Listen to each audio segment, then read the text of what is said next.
Pourquoi tant d'experts en nutrition mettent-ils en garde contre la consommation de jambon? Après avoir vu comment il est fabriqué dans les usines, vous déciderez vous-même si vous voulez encore en manger ou non. Le processus commence par une procédure de désinfection complète des ouvriers. Des pieds à la tête, tout doit être stérilisé.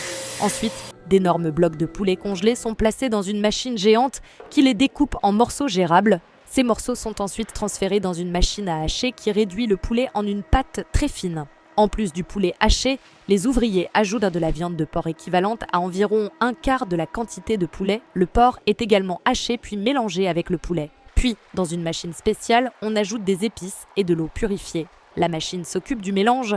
Après cela, ils ajoutent le Red 40, un colorant alimentaire présent dans de nombreux produits du quotidien.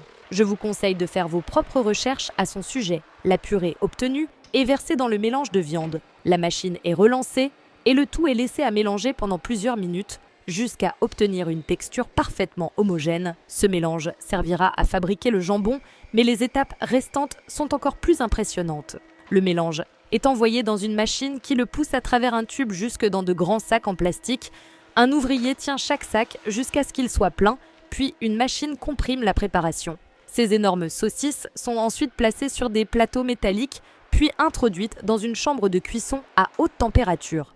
Après la cuisson vapeur, le jambon est immédiatement transféré dans une chambre de congélation pour figer instantanément le goût. Une fois congelé, les ouvriers retirent l'emballage plastique, coupent le jambon en portions, le passent dans une trancheuse, puis l'emballent. Alors, est-ce que vous mangeriez encore du jambon ?